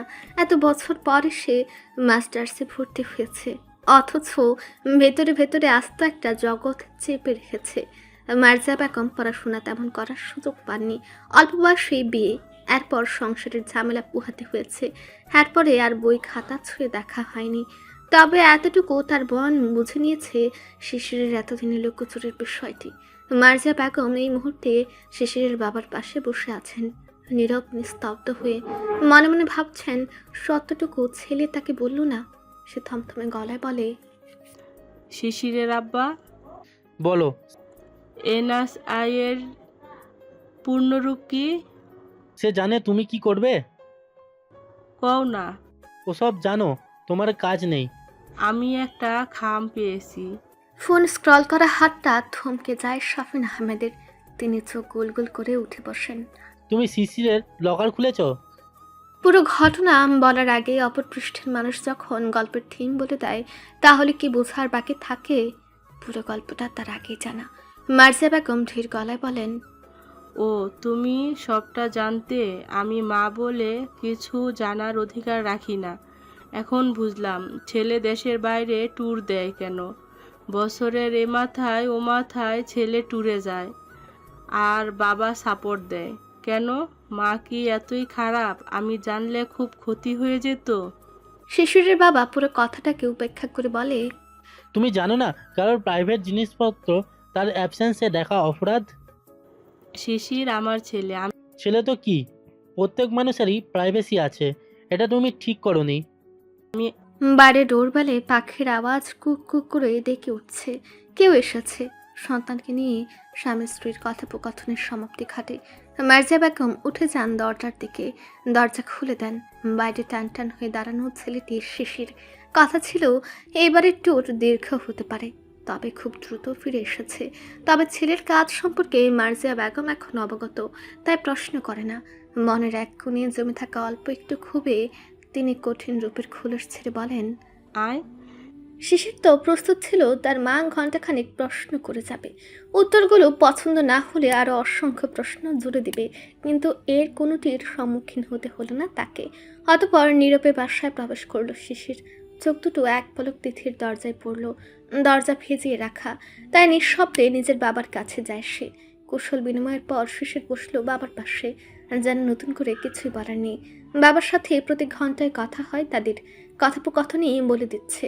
মার্জিয়া বেগমের মনটা ছোট হয়ে আসে। তাহলে শাসনের করাঘাতে সে কি মায়ের জায়গা কখনোই নিতেই পারেনি? শিশিরের মা হয়ে উঠতে পারেনি। সব বাবা জানলেও ছেলের কিচ্ছুটি সে জানতে পারেনি। কখনো ছেলে বলার প্রয়োজন মনেও করেনি। হঠাৎ নিজের ভেতরটা শূন্যতায় ভরে ওঠে মার্জিয়া বেগমের। অজানা এক চাপা ব্যথায় মুখটা ভারী করে তোলে। খাবার গরম করার উদ্দেশ্যে রুম থেকে বেরিয়ে যান তিনি। শিশির নিজের ব্যাগটা বিছানার উপর রাখে, বাবার কাছে ব্যাগপত্র দিয়ে বলে, বাবা, কালকের মধ্যে সব এক্সপোজ হবে। তিথির বাবার সব সত্যি আমি মাকে প্রমাণ সহ দিব। তুমি মাকে ম্যানেজ করো। কাল মাকে জানিয়ে তিথিকে বিয়ে করব। মেয়েটা অনেকটা কষ্ট করেছে, আর একটা মুহূর্ত নয়, রিকোয়েস্ট। ধীরে ধীরে ঝুরঝুরে গুঁড়ো বালির বৃষ্টি। শিশির ফ্রেশ হয়ে খেয়ে নেয়। আজকে মার্জিয়া বেগমের আচরণে চিন্তিত শিশির। কয়েকবার জিজ্ঞেস করেও কারণ জানা যায়নি। তিনি এড়িয়ে যাচ্ছেন। নিজের ফোনের চ্যাট বক্সে তিথিকে একটা মেসেজ করে। টুকি। তিথির ভাবনার ছ্যাদ ঘটে ফোনের মৃদু কাঁপুনিতে। তিথি ফোন চেক করে। তারপর, বলো। কি করছিস? ঘুমাবো। ঘুম হয়? হবে না কেন? মন খারাপ? না। বুঝলাম না, সবার আজ হলোটা কি? মা কথা বলে না, তুই কথা বলতে চাচ্ছিস না, আমার অপরাধ কি? সহসায় তীব্র গতিতে লাফিয়ে উঠে বসে তিথি। বুকের মধ্যে দুর্নিবার অনুভূতিগুলো লাফিয়ে ওঠে। তুমি কোথায়? বাসায় এসেছি একটু আগে। তিথির মাথা শূন্য হয়ে যায়। পৃথিবীর সকল নিয়ম, বাধা, বিপত্তি, ঠিক ভুল বিচার, মস্তিষ্ক তখন অকেজো। হরিণের মতো ফুফু করে উড়ে যায় তিথি। পরনে কুসুমরঙা টি শার্ট আর স্কার্ট দুহাতে খামছে তুলে ধরে দৌড়ায় তিথি। গলায় বেজে থাকা ওড়নাখানা বাতাসের বাড়ি খেয়ে একটু একটু করে খুলে যায়, পড়ে থাকে মেঝেতে। মেঝের উপরে শক্ত আঘাতে ধাপ ধাপ করে আওয়াজ হয়। সে আওয়াজে রাজ পেয়ে শিশিরের মস্তিষ্কে তিথি নামক অবয়ব ধরা দেয়। উঠে দাঁড়ায় শিশির। তিথি ছুটে আসছে। অতঃপর বুলেটের গতিতে তীব্র উচ্ছ্বাসে তিথি লাফিয়ে জড়িয়ে ধরে শিশিরের গলা। মাত্র অল্প দিনের ব্যবধানে তাতে মনে হয়েছে এত কাল। দূরে থেকে তীব্র গতিতে ছুটে আসা বন্য হরিণীকে কোলে জড়িয়ে বিছানায় শুয়ে পড়ে শিশির। শিশিরের ওষ্ঠজোড়ার কোমল স্পর্শে 1, 2, 3 এভাবেই স্পর্শ আঁকে তিথির মুখে। মার্জিয়া বেগম মাত্রই চোখ বুঝেছিলেন। একটা ধাপার শব্দে চোখ খুলে যায়। চোখ খুলেন তার পাশের মানুষটিও। মৃদু আলোতে দুজোড়া চোখ কথা বলে। মার্জিয়া বেগম উঠে বসেন, তারপর বলেন, কিসের শব্দ হলো? আমি শিশুরের বাবা শাফিন আহমেদ বিষয়টি বুঝে এড়িয়ে যেতে চান। তিনি বলেন, কোথায় শব্দ? এক্ষুনি শুনলাম। কোথায় শব্দ? আরে শিশিরের ঘরে মনে হলো। বেড়াল এসছে মনে হয়। মাতাল হয়ে আসছো নাকি? এখানে বেড়াল আসবে কোত্থেকে? ও তাহলে শিশিরের কোলে বালিশ মনে হয় পড়ে গেছে। থাকো তো, আমি দেখে আসছি। শাফিন আহমেদ কোমল স্পর্শে হাত টেনে ধরেন, ভোলাতে চান সাম্প্রতিক ঘটনা। ছেলে তাকে বলে বিয়ে করেছে, তাই এই মুহূর্তে কাবাবের হাতটি তিনি কাউকেই হতে দিবেন না। তিনি পুরনো দিনের স্মৃতিচারণে গল্প শুরু করেন। তোমার মনে আছে প্রথম দিনটা? বুকের উষ্ণতাপে শক্ত বাঁধনে বেঁধে রাখে তিথিকে। তিথি ঠাসফাস করে, আবেগে সব ভুলে যাওয়া তিথির মাথা চারা দেয় মামি আছে পাশের রুমে। এই যে ধপাস ধপাস পা ফেলে সে এলো, যদি টের পায়। ছুঁড়ে ফেলা জাল গুটিয়ে নিতে শিশিরের উপর থেকে উঠে তিথি। বুকের অন্তরালের ভয়ের দানাগুলো ধাওয়া করে তাকে। শিশির বলে, কি হলো? মামি, আরে ধুত, সব সময় মামি মামি। মামি সব জানে। কাল বিয়ে, তুই রেডি থাক। হোয়াট? কালকে দেখিস। না, আমার কিছু প্রশ্ন আছে। বল। আমি সেদিন এসপির নাম্বার দিয়ে এসেছিলাম, তুমি বলেছিলে তুমি নাম্বার পাল্টে দিয়েছো। অনেস্টলি বলো তো, তুমি নাম্বার চেঞ্জ করে দিয়েছিলে? হঠাৎ এ কথা? বলো না, মিথ্যা বলো না। হঠাৎ এই প্রশ্ন কেন? তুমি বলবে না? আমি কিন্তু সব জেনে গেছি, তুমি গোয়েন্দা সংস্থার সাথে জড়িত। তিথির মুখে সত্য কথাটা শুনে হুড়মুড়িয়ে উঠে বসে শিশির। সব কি বলেছিস? আজ মামি তোমার লকার ভেঙেছে, সব দেখেছি আমি, তুমি এখনো মিথ্যে বলবে? আসল ঘটনা তুলে ভাবে শিশির। এই কারণে মায়ের এই অবস্থা। প্রাইভেট জিনিসপত্র ঘাটাঘাটি তার মোটেও পছন্দ না। তার অনুপস্থিতিতে এমন কাজ মোটেও পছন্দ হয়নি তার। রাগ হচ্ছে তার, তবে মুখের অভিব্যক্তিতে তা অপ্রকাশিত। তিথি আরেকবার বলে, বলো। কি বলবো? তোর ছাগা ফ্রেন্ডগুলোকে সাহায্য করার তুই ছাড়া কেউ নেই। ছেলেদের টাইট দিবি বলে বয়ফ্রেন্ডের শেষ নেই। এত ঠেকা কিসের তোর? এসপির সাথে ছেলে মানুষই করতে যাস, কোথায় কি করিস বুদ্ধিশুদ্ধি নেই। আবার এসপির নম্বর খুঁজে বেড়াস। তাই ভাবলাম নিজের জিনিস নিজের কাছে সময় মতো যত্ন করে রেখে দিই। তার মানে ওই দিন কনস্টেবল আমার নম্বর দিয়েছেন, কারণ আমি তাকে ইশারা দিয়েছিলাম। সিনথিয়ার কেস আমরা দেখছিলাম, ওই জন্য প্রথম থেকে সিনথিয়ার আপডেট এসপিকে দিতে হতো। ওই জন্য তোর কাছে সিনথিয়ার কথা জানতে চাইতাম। সেদিন তুই গেছিস, আমার পাশের কেবিনে ছিলাম। ইরফান স্যার জানে আমি তোমার বোন? আজ্ঞে হ্যাঁ, আপনি আমার বোন, ওইটাও জানতো। বউ এটাও জানে সেদিন আমার বোন বলে সেদিন এসপি তোকে কিছু বলেনি। নেক্সট ডে এত পাকনামি করতে যাস না। এত কিছু হলো আর তুমি? আমাদের জবটা এমনই, সব হাইট থাকবে, তবে যতটুকু দেখেছ অন্যায় করেছ, নেক্সট ডে যেন এত কিউরিয়াসিটি না থাকে। ওকে? তিথি ছোট্ট বাচ্চার মতো মাথা নাড়ায়। মার্জিয়া বেগমের মন অশান্ত। যতই বুড়ো বয়সে শাফিন আহমেদ প্রেমালাপ করুক, তার মনটা সে শব্দের দিকেই পড়ে আছে। শাফিন আহমেদকে এক ধাক্কায় সরে দেন মার্জিয়া বেগম। তারপর তিথির ছোট ছোট চুলের মাথাটা নিজের কোলের মধ্যে তুলে নেয় শিশির। মাথায় আঙুলি চালিয়ে বলে, কারোর সাথে এত দুষ্টুমি করবে না। আর তিথি ধীর গলায় বলে, আমি এখন যাই। যাই মানে? শাফিন আহমেদকে উপেক্ষা করে দরজা নিঃশব্দে খুলেন মার্জিয়া বেগম। শাফিন আহমেদ হুড়মুড়ে নিচে নামেন আর গলা উঁচিয়ে বলেন, শিশিরের আম্মা? শিশির অস্পষ্ট শুনে বাবার গলা, সেদিকে তাল দেয় না। তিথি উঠতে নিলে টেনে ধরে শিশির। পুরো দৃশ্য নিজের চোখে আয়নার মতো ঝকঝকে তকতকে পরিষ্কারভাবে দরজায় দাঁড়িয়ে দেখে মার্জিয়া বেগম। আকাশে মেঘের গর্জনের চেয়েও গর্জে উঠে বলে, সব শেষ আমার, এর জন্যই ওই মেয়েকে আমি রাখতে চাইনি। আমি জানতাম এমন কিছুই হবে। বলেই মাথা চাপড়াতে থাকে মার্জিয়া বেগম। তিথির আত্মা লাফিয়ে যেন আসমানে চলে যায়। লাফিয়ে উঠে বসে সে। শিশির উঠে দাঁড়ায়। পেছনে শাফিন আহমেদ দাঁড়িয়ে। তিনি টেনে ধরেও ফেরাতে পারছেন না মার্জিয়া বেগমকে। পাগলের মতো ছটফট করছেন মার্জিয়া বেগম। মাথায় হাত চাপড়ে চিৎকার দিয়ে বলছেন, আল্লাহ, আমি ওই জন্য এই মেয়েকে সহ্য করতে পারিনি। আমি জানতাম একদিন আমার জান বের করে নেবে এই মেয়ে। নষ্টা মায়ের মেয়ে কখনো ভালো হয় না। বলে জ্ঞান হারিয়ে মেঝেতে ঢুলে পড়েন মার্জিয়া বেগম। তিথির ভেতরের তিক্ত অনুভূতি এক চোখে গরম জল হয়ে ফুটায় ফুটায় ঘুরে পড়ে গাল বেয়ে। হৃদয়ের গহিনী নিভু নিভু জ্বলা ভয় ভয় অনুভূতিরা তীব্র হিমশীতল প্রবাহের শির দ্বারা দিয়ে বয়ে চলেছে অবিরামভাবে। সিনথিয়া বন্ধ দরজায় পিঠ ঠেকিয়ে দাঁড়িয়ে পেছন থেকে দরজা টেনে নব মুড়ানোর সময় সৃষ্ট মৃদু আওয়াজটা সিনথিয়ার বুকের খাঁচায় দিরিম দিরিম করে বাজছে অযথায়। তবুও তার চোখের কোটর থেকে চোখ জোড়া তার বাধা না মেনেই রুমের এই প্রান্ত থেকে ওই প্রান্ত পর্যন্ত পরিচিত অবয়বকে ঘুরে ঘুরে খুঁজে বেড়াচ্ছে। বেশ ছিমছাম ঝকঝকে তকতকে কক্ষের পরিবেশ।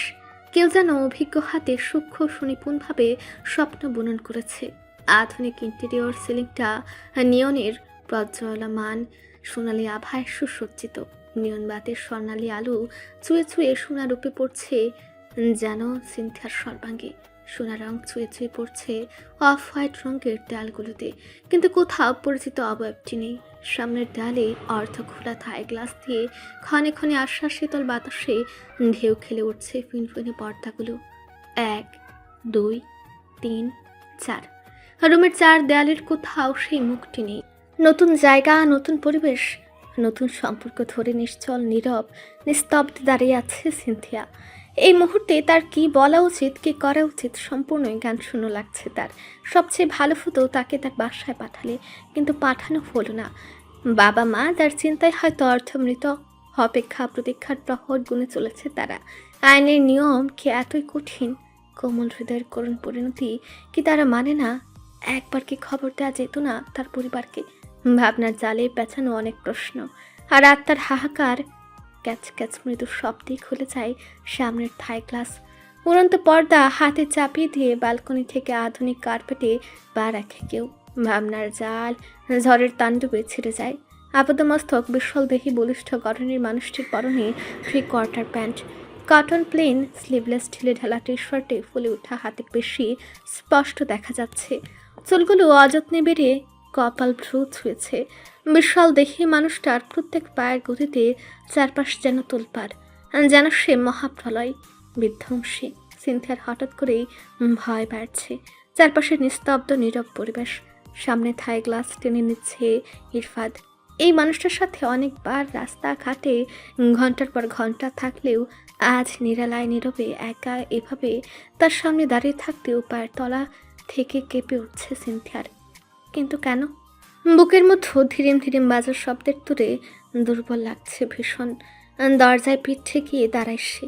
এক পলক সামনে তাকায় ইরফাদ। সিনথিয়ার পরনে লাল টুকটুকে শাড়ি জড়ানো। ইভা খুশিতে অল্প সময়ে যতটুকু পেরেছে তাই দিয়েছে।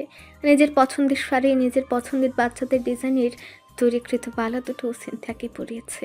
গলায় ঝুলছে পাতলা চেনকে আঁকড়ে ধরা ইরফাদের হাতের রিং। সিনথিয়ার হাতের উপর দালানের মতো গহনার বক্স। এগুলো যে তার বাবার কাজ সে ভালো করে জানে। ইরফাদ দৃষ্টি সরে বলে, দাঁড়িয়ে কেন? কখন এসেছো? আমাকে ডাকুনি কেন? সিনথিয়া চোখ গোল গোল করে তাকিয়ে আছে ইরফাদের দিকে। ইরফাদের হাঁটা চলার পূর্ণ দৃষ্টি নিক্ষেপ করে আছে, আর মনে মনে ভাবছে কি বলে ডাকবে সে। শব্দ করে, নাকি খ্যাক খ্যাক করে কাশি দিয়ে, নাকি স্যার বলে ডাকা উচিত ছিল। স্যার আপনি কই? এভাবে কি ভাবছো? আসো। ইরফাদ দাঁড়িয়ে থেমে থেমে জিজ্ঞাসা করছে। সিনথিয়া বুঝতে পারছে না কি করা উচিত, কোন দিকে যাবে। ইরফাদের দিকে নাকি সোজা বিছানার দিকে। প্রেমের বিয়ে হলে বিষয়টা ভিন্ন ছিল। সোজা বিছানায় চুপ করে বসে পড়তো। পারিবারিক বিয়ের বিষয়টাও ভিন্ন। পরিবারের মানুষ বউ সাজিয়ে বিছানায় বসিয়ে রাখতো, কিন্তু অ্যাক্সিডেন্টলি বিয়েগুলোতে রুমে ঢুকে কোন দিকে যেতে হয়, এখন সে কোথায় যাবে? জীবনে কখনো কোনো দিন এত সিদ্ধান্তহীনতায় ভুগেনি সে। কোন দিকে যাবে সে? ইরফাদের দিকে নাকি বিছানার দিকে? সে যে এত উপস্থিত বুদ্ধিহীন মেয়ে, এই সিচুয়েশনে না পড়লে বুঝতে পারতো না। কোনো দিকে না গিয়ে হাবলার মতো দরজাতেই দাঁড়িয়ে থাকে সিনথিয়া। ইরফাদ বিছানার দিকে গিয়ে একবার পিছু ফিরে। সিনথিয়াকে একটু আগে যেখানে দাঁড়ানো দেখেছিল সেখানেই দাঁড়িয়ে মেয়েটি, এক চুলও নড়েনি। সিনথিয়ার মনে মনে ভাবছে কাঠের ভারী পাল্লা যদি ঠুনকো হতো আর তার পিঠের বলের কাছে পরাজিত হতো, এই মুহূর্তে দরজা ভেঙে ওপাশে ছিটকে পড়তো সে। Are you okay Sinthi? সহসায় চোখ তুলে তাকায় সিনথিয়া। কাঁধের দিকে মাথা ঝাঁকিয়ে অস্পষ্ট করে বলে, এদিকে আসো। সিনথিয়া পিপিলিকার গতিতে পা ফেলে। আধুনিক ডিজাইনের ওয়াল ক্যাবিনেটের উপর কুচি কুচি করে পর্দাগুলো সরিয়ে দেয় ইরফাদ। সিনথিয়া বিছানার কাছে গিয়ে দাঁড়ায়। সিনথিয়া মূর্তির মতো দাঁড়িয়ে আছে। ক্যাবিনেটের পর্দা সরাই ইরফাত, উপর নিচে জুড়ে আয়না, সেখানে নিজেকে দেখতে পায় সিনথিয়া। তার পাশের বলিষ্ঠ পুরুষের অবয়ব নিজের সাথে মিলিয়ে শক্ত ঢুক গেলে এই মানুষটার সাথে পার্টনার হিসেবে তাকে আদৌ মানাবে? ইরফাত পাল্টা টেনে দেয়, হারিয়ে যায় আয়নার প্রতিচ্ছবি। ক্যাবিনেট থেকে একটা ব্যাগ বের করে ইরফাত পেছনে তাকিয়ে দেখে সিনথিয়া দাঁড়িয়ে আছে বিছানার দিকে। ইরফাত আবারও ডাকে, সিনথি এইখানে এসো, এদিকে। সিনথিয়া এবার ইরফাদের পাশে বসে দাঁড়ায়। একবার ইরফাদের দিকে আর একবার ক্যাবিনেটের দিকে তাকায় সিনথিয়া। ক্যাবিনেটের লকার চাবি দিয়ে খুলে ইরফাত, তারপর ক্যাচ করে লকারের ছোট্ট পাল্লাটা খুলে সেখানে আছে কয়েকটা পার্ট, ভারী পিস্তল, রিভলভার আর রাখা। তার উপরে তাক দেখে ইরফাত বলে, রাখো ওগুলো। বাবা ইভার জন্য যা যা দিয়েছে তোমার জন্যও দিয়েছে, যত্ন করে রেখো। সিনথিয়া মাথা নেড়ে হাতের বক্সগুলো রাখে। ইরফাত একটা শক্ত ভারী বক্স বের করে, তারপর সিনথিয়ার হাতে দেয়, এরপর বলে, খোলো। ইরফাদের কথা মতো সিনথিয়া বক্স খুলে, পেছিয়ে গোল করা একটা কাগজ। সিনথিয়া একবার ইরফাদের দিকে তাকায়। ইরফাত চোখের ইশারায় বলে, ওপেন ইট। সিনথিয়া ছোট্ট সুতোর গিট ধরে টানে, চোখের সামনে মেলে ধরে কাগজটা। ইরফাদের দিকে তাকিয়ে বলে, কি এটা? একজন নারী, বাবা রাজকন্যা, স্বামীর হৃদয়শ্বরী আর সন্তানের জান্নাত। তবে এই নারী কখনো কখনো অনুভব করে তার পৃথিবীতে কিচ্ছু নেই, থাকার জন্য একটু নিজস্ব জায়গা নেই, মাথার উপরে এক টুকরো ছাদ নেই, রাগ অভিমান করে এক রাত কোথাও মাথা গোজার অবস্থা নেই। দীর্ঘশ্বাসটা চেপে রেখে অনেক নারী সংসার করে শুধু মাথা গোজার ঠাঁই নেই বলে। তারা তো 18 অবধি বাঁচে, তবে তাদের দেহের খাঁচাটা কবর দেয় 60-এর পরে। আমি চাই আমার ওয়াইফ জীবনের অন্তিম সময় অবধি বাঁচার মতো বাঁচুক। আমার জীবনের উপার্জনে গড়া এক টুকরো ছাদের ব্যবস্থা তোমার জন্য। রাগ অভিমান হলে তোমার যেন কখনো মনে না হয় তোমার যাওয়ার জায়গা নেই, তোমার নিজের একটা বাড়ি আছে, এটা বাড়ির ব্যাপারস। তোমার নামে ট্রান্সফার করতে একটু টাইম লাগবে, তবে আমার ড্রিম ছিল বিয়ের দিন রাতে আমি আমার ওয়াইফকে গিফট করব। অ্যাক্সেস তোমার নেই, তবে খুব তাড়াতাড়ি হয়ে যাবে। কথার পৃষ্ঠে হঠাৎ করে নোনতা গরম জল চোখের পল্লব ছুঁয়ে চুপ করে পড়ে সিনথিয়ার। এভাবেও কেউ ভাবতে পারে? লকারের চাবি, কার্ড, সমস্ত কিছু সিনথিয়ার হাতে ধরিয়ে দেয় ইরফাত, তারপর বলে, money is needed to survive in life, but there is no need for beyond necessity. খুব ক্ষুদ্র অ্যামাউন্ট আছে, লাগলে ইউজ করো। চাবিগুলো কাছে রাখবে, যা যা নেই কালকের মধ্যে চলে আসবে, ওকে? সব সময় পাশে সশরীরে উপস্থিত থাকতে পারবো না, তবে আই উইল ট্রাই এই নষ্ট সমাজের সকল অশুভ ছোঁয়া থেকে তোমাকে দূরে রাখতে। আপনি কি কাল থাকবেন না? কাজের প্রয়োজনে যে কোনো সময় বাইরে যাব, তার আগে তোমাকে সব বুঝিয়ে দিতে হবে না। আমার অ্যাবসেন্সে যে কোনো প্রয়োজন ইভাকে বলবে। ইমার্জেন্সি থাকলেও একা বাড়ির বাইরে পা দিবে না। বাইরে যেতে ইচ্ছা করলে আমাকে কল দিবে, আমি নিয়ে যাব। আমি বাড়ি যাব না। না সিনথি, অফিসিয়াল রুলস অনুযায়ী তুমি পুলিশের আন্ডারে থাকবে। মেইন কালপ্রিটের মুখোশ খোলা না অবধি তোমার লাইফ রিস্ক। তোমার রিস্ক মানে আমি রিস্কে। এই মুহূর্তে আমার দুর্বল জায়গায় ফার্স্ট সিকিউরিটি দেওয়া উচিত। সো কোথাও যাবে না তুমি। এমন সিদ্ধান্তে সিনথিয়া হতভম্ব হয়ে যায়। তার মানে তার বাড়ি ফেরা হবে না, বাবা মা মুগ্ধ কাউকে দেখা হবে না। সে কি বন্দি হয়ে গেছে? মুখটা থমথমে হয়ে আসে। ইরফাত শীতল গলায় বলে, বাবা মাকে মনে পড়ছে। সিনথিয়া ছোট্ট মাথায় বিষয়টা নিতেই পারছে না। সে তো বাড়ি ফিরতে চায়, সে তো ভেবেছিল আজ রাতটায় শুধু থাকতে হবে। ইরফাত সিনথিয়ার চোখের দিকে তাকিয়ে বুঝতে পারে। ক্যাবিনেটের পাল্লা চাপিয়ে দূরত্ব কমিয়ে কাছে দাঁড়ায় ইরফাত। আরে পাগলি মেয়ে, বাবা মাকে কালকেই ডেকে নিব, মুগ্ধ আসবে। শুধু তুমি যেতে পারবে না কিছুদিন। মন খারাপের কিচ্ছু নেই, কিচ্ছু না। সিনথিয়ার মুখের উপর থেকে কালো মেঘের অস্তিত্ব ধীরে ধীরে সরে যায়। ইরফাত ব্যাগ বাড়িয়ে দেয়। চেঞ্জ করে আসো, যাও। সিনথিয়ার ছোট্ট মাথাটা বুঝে নিতেও সময় নেয়। সে তো মাত্রই চেঞ্জ করে এলো, তাকে কি শাড়িতে ভালো লাগছে না? ইরফাত রুমের লাইট অফ করে ড্রিম লাইট দেয়, তারপর ওয়াশরুম দেখে বলে, যাও। একটা ঢিলে ঢালা টি শার্ট, হাফ স্লিভ দুটোতে শূন্যের মতো গোল করে ফাঁকা অংশর সাথে গিট দেয়া দুটো ফিতা, কটনের স্কার্টটা মাটি ছুঁয়ে যাচ্ছে। কোমরের কাছে ভাঁজ করে নিয়ে বের হয় সিনথিয়া। ইন্টেরিয়র সিলিংয়ের সাথে ভাসমান দোলনা ঝুলে দেয় ইরফাত। পেছন ফিরে একবার তাকায় ইরফাত, এরপর কাজে লেগে যায়। প্রায় 400 কেজি লোড নিতে পারে এমন বিশাল গোল আকৃতি দোলনা। 3 জন মানুষ অনায়াসে একসাথে শুয়ে থাকতে পারবে। কিন্তু হঠাৎ দোলনার আয়োজন কেন? বিছানা থেকে বালিশ নিয়ে দোলনায় রাখে ইরফাত, এরপর সিনথিয়াকে ডাকে। সিনথিয়া ধীর পায়ে দোলনার সামনে দাঁড়ায়। ইরফাত দোলনার সুতো ধরে সিনথিয়াকে বলে, ওঠো। সিনথিয়া পুতুলের মতো উঠে বসে, আর চোখ গোল গোল করে ইরফাতের দিকে তাকিয়ে থাকে। কি চাচ্ছে ইরফাত? শুয়ে পড়ো, পিলো দিয়ে দিচ্ছি 2টো। Good night, have a nice dream. আবছা আলোয় ধেয়ে আসা প্রশ্নের ঝড়ে সিনথিয়ার কোমল মনে প্রলয় শুরু হয়েছে। তাহলে কি ইরফাত আলাদা থাকতে চাচ্ছে? তাহলে এত কিছু শুধুই দায়িত্ব থেকে তাকে রক্ষা করতেই বিয়ে করেছে? এর মানে মন থেকে তাকে মানতে পারছে না। সে তো এমনটা চায়নি। ভালো না বেশি তাকে কেউ গ্রহণ করুক এটা দুঃস্বপ্নেও ভাবেনি সে। একটা মানুষের পুরো জীবনের বোঝা সে কখনোই হতে চায়নি। অজান্তে তার চোখের জল ধেয়ে আসে। এত বড় ভুল করে ফেলল সে। নিয়মিত ভালোবাসার গল্প শুনতে এবং পড়তে আমাদের অন্ধবিশ্বাস চ্যানেলটি সাবস্ক্রাইব করে পাশে থাকা বেল আইকনটি ক্লিক করুন। ধন্যবাদ সবাইকে।